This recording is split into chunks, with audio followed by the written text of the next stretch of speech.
All righty, everybody. It's Keenan. It's Ari. We're here with a very special edition of Keep Austin Beard. It's a hype video for the Tech game, which is tomorrow night. Maybe it'll be tonight. I don't know when this video is going to drop, but yeah. Tuesday night. Tuesday. It's the day that Tech fans have been circling on their calendars. And you're going. I'm not going to lie. I'm fearful for your health and well-being, Keenan. Yeah, man. I mean, we were just saying there's going to be extra security, I'm sure. I mean, Ric Flair is going to be there, which is absurd. Woo! Ric Flair. For the uninitiated, he's a wrestler. As if they needed any more reason to get hyped up. I mean, this is going to be one of the most incredible and anticipated basketball games ever. I mean, absolutely. Certainly from like on the court, it's going to be phenomenal in terms of the gameplay. But I think it's everything else that's kind of what I'm most intrigued about. It's just an extremely compelling storyline, and there's just kind of no telling how the Tech fans are going to react to it. Yeah, and I saw somebody say, "Oh, this is their Super Bowl." I was like, "No, this is their execution of a political traitor in a city hall in 1700. That's what this is." The tar and feathering in the middle of town square. This is a public execution for them. That's what they want it to be, at least. Yeah. So it's going to be insane. The hype is unreal. People have been camping out for this game in 30-degree weather in tents. The tickets literally now, since the Mississippi State game ended. Yeah, so 2 days just in the wilderness.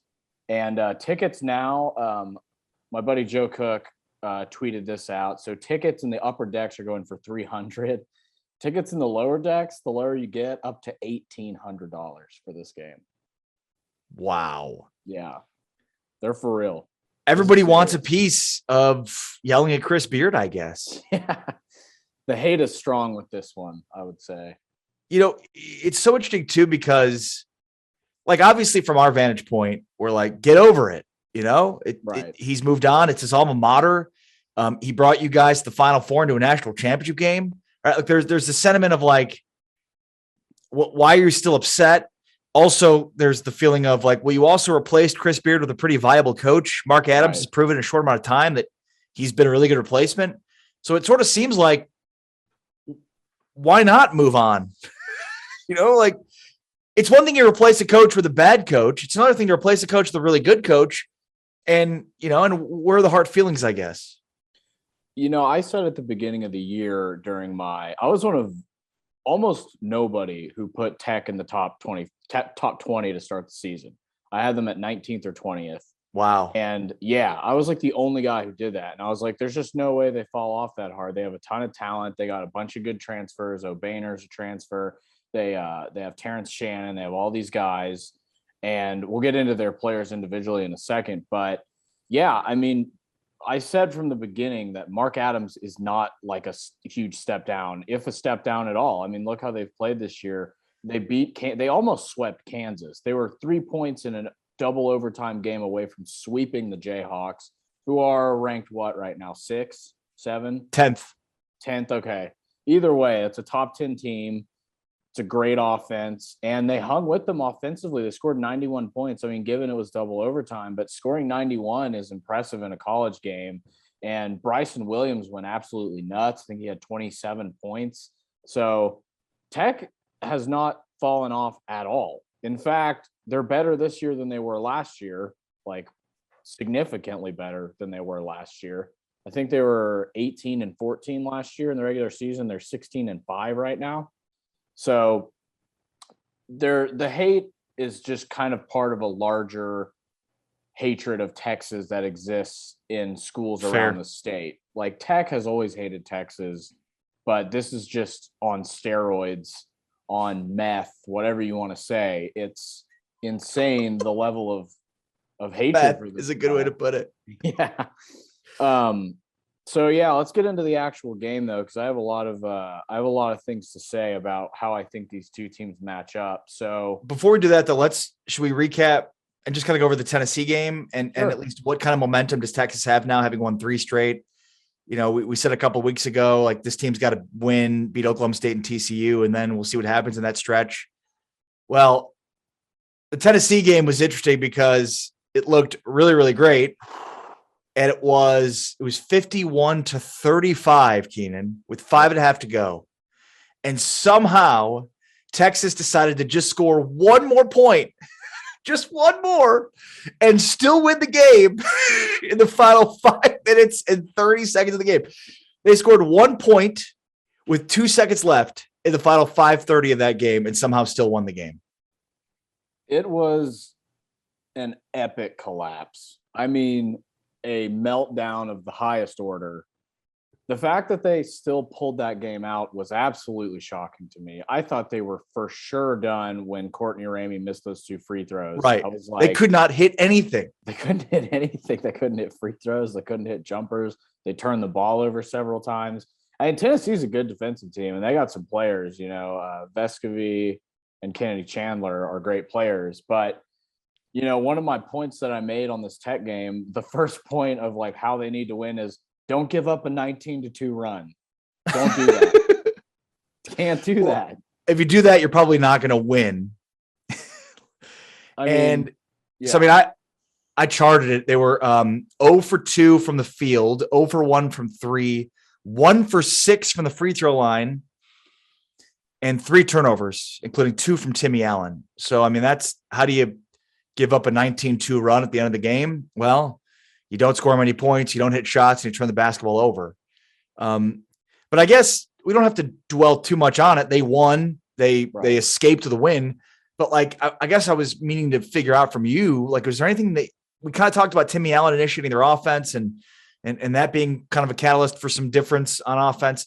Have you seen anything now in these 3 games and maybe in the 1 game against Tennessee that's like, okay, this is where I think that Texas is starting to build some momentum and build some consistency on offense?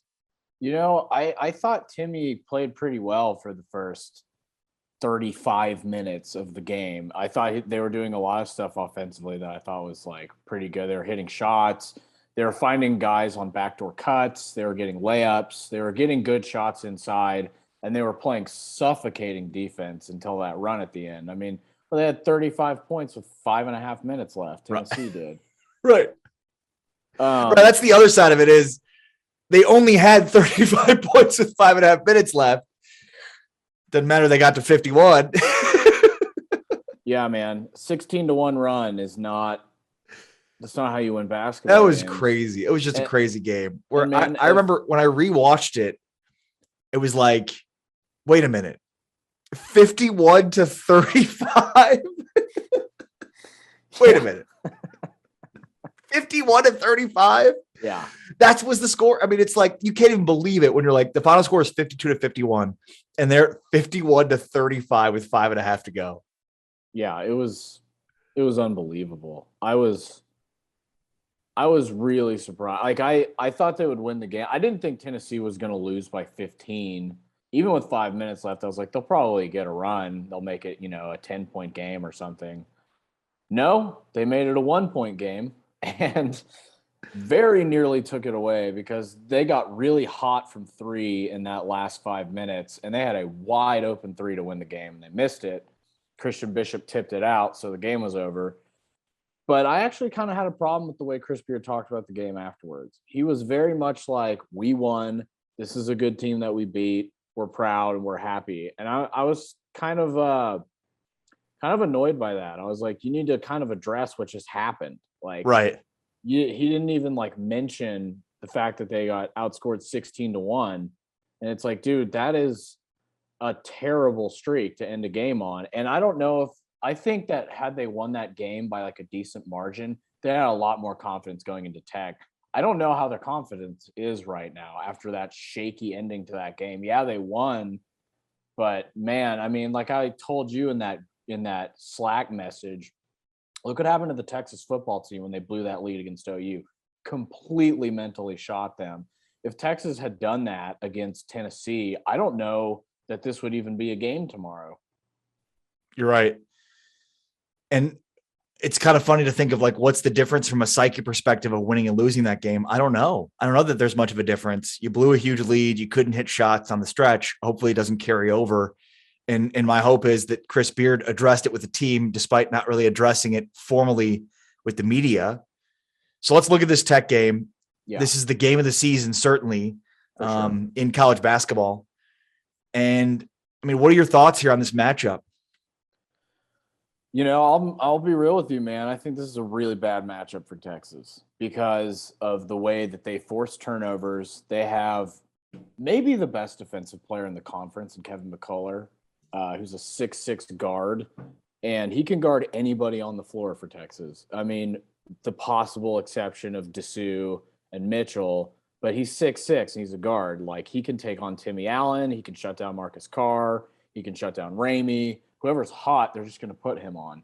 And he's scary, dude. And then they have Terrence Shannon, who has been kind of hit or miss in the last few games, and he was out against Mississippi State with a back issue, but you knew that wasn't going to hold him out of this game tomorrow. Like, those guys will do anything to play in this game because they know how much it means. He was their coach last year. Like, I understand why they might have some hard feelings. And, man, Mark Adams is really playing into it. I don't know if you've seen him on Twitter, but he tweeted, if you guys are looking for tickets, hit up at Chris Beard UT. Like,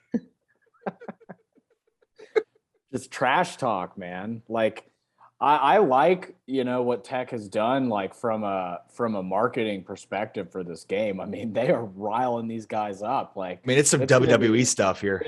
Literally, that's why they have Ric Flair there. It's WWE, man. It's the greatest show on television, and I'm so grateful that I get to go, regardless of how Texas wins or loses. I'm just really grateful to get to be there because I think it's going to be quite the spectacle. The thing, okay, so Adonis Arms is a kid with an amazing story. And, you know, in the game on Saturday against Mississippi State, I mean, he looked at times like one of the best players, if not the best player in the Big 12, which is a lot to say, but like just his ability to shoot, his ability to score, but also his ability to distribute. I mean, he was, if you go back and watch the Mississippi State game, like just flinging passes, incredible ability, both, you know, again, his ability to create for himself, but also to create for others. He's kind of an underrated part of this. Shannon was fantastic last Saturday in their win, but then really was terrible against Kansas in that big Monday double overtime loss last week. So I'm assuming he'll be back for this game. And I mean, he's their, as we talked about before, they're kind of their only NBA prospect, a legitimate NBA prospect. And then, I mean, you mentioned McCullough. I mean, they, as we know, they're going to defend really well. And the thing is, it's like when they've needed it, they've got enough offense to score 90 some points in a double overtime game against a really good Kansas offense. It says a lot about their ability to score and stay with teams. Kevin O'Banner, the transfer from Oral Roberts, who was, you know, made a huge name for himself at Oral Roberts last year in the tournament. I mean, Bryson Williams is maybe the best player on this team in terms of consistency. His ability to score. I mean, he's dominated Kansas, especially on the interior. So Marcos Santos Silva, a really good rim protector. So yeah, I mean, this is a complete team. They're arguably the best defensive team in the conference. Texas might be if Texas Tech is not. No surprises there between Beard and Mark Adams. So I think this is going to be a defensive slugfest, and it kind of comes down to who can make shots. Yeah, take the under, guys. That's our advice to you from this show. Take the under because this is going to be an ugly game. If you saw Texas Tennessee and thought this has too much offense for me, you're going to love the Texas Tech game. Well, it's funny because the Texas Tennessee game looked like a for sure under as well because Tennessee's another elite offense. Yeah. And I guess defense. What it ended up being, I think it hit the under. It was like 120. The under was 126. So it was the under again. Crazy. It's like it's been the under like 60% of the games. And it's not like Vegas hasn't caught on to the fact that Texas doesn't play fast, and yet they're still hitting the what's the total going to be? 100? I don't know. My guess, like I did kind of a guess the lines Bill Simmons thing when I wrote this article because the lines don't come out till the day of, and I wanted to post the article today. So my guess is Tech anywhere from Tech -4 to Tech -7, somewhere in there, I think will probably be the line. And I have the over under at 125, and I think it will hit the under because Tennessee and Tech played earlier this year, and they had a really tough to watch game as well that went into, it was 57-52 in overtime. It's like, yeah, man, that's Big 12 basketball, dude. It's so funny when you look at the Big 12 in football, and it's like everybody just lights each other up. It's like, right. 50, it's like they have the same football and basketball scores. It's like 56-51 football or basketball. You don't even know. Well, it's become more of a defensive conference anyways in football. So it's starting to be, make sense overall. I'm talking, I guess more like 2015 Big 12. It's just and like, Texas. Yeah. Texas still didn't have a good defense. Yeah. No kidding. But yeah, I think Texas Tech is going to win this game, and I think it's because they're going to force a lot of turnovers, because that backcourt for Tech is really big. And they also, we even forgot to mention Daniel Bacho, who is a really, really good defensive big that they play in certain situations as well. So, we'll see what Texas does as far as who they start. My guess is they'll run the 3 forward lineup like they've been running, because size is an issue against Tech. Tech is a big team. And so I think they're going to start Carr, Ramey, Bishop, Allen, Mitchell, and obviously Jones will get in there as well, and Dessou. But yeah, I think this is a tough matchup, and I think Tech is going to win. My hope is that Texas plays them tight and that they give them a good game, and then they could beat them in Austin. But I would be very surprised if Texas took this home. Yeah, good call on Bacho, who transferred to Tech from Arizona, kid from France who I think will develop into a really good big player, a really good front court player for them. So yeah, it's a good call. I mean, at this point, it's just easier to trust Tech in terms of what offense do you trust more? So I'm with you. I think Tech wins this game. It'd be fun for Texas to win it, but I'll take the emotions of Tech. And again, kind of their offense at this point is more of the known commodity. So I'm with you. I'll take Tech to win this game as well. And last point, and then we can wrap up. But I think Texas is going to have to hit some threes, because Tech had a streak this year of, I think, 8 games where they held each of those 8 teams to their lowest total in points in the paint. Wow. So they lock it down low. So Texas is going to have to hit some mid-range jump shots. They're going to have to hit some threes. They're going to have to get lucky. They're going to have to turn Tech over. They're going to have to run the floor, which they don't really do. They're going to have to play the best game they've played this year to hang in this game, I think. Should be fun. Can't wait. Can't wait for your coverage from Lubbock. Should be fun. Yeah, I'll definitely be tweeting out some videos, and I'll do a little segment while I'm driving over there. And nice. Really looking forward to it. So yeah, that'll do it for Keep Austin Beard today. Thank you, brother. Always appreciate having you on the show with me. And like, comment, subscribe. You guys know the deal. Have a good weekend. Enjoy the game.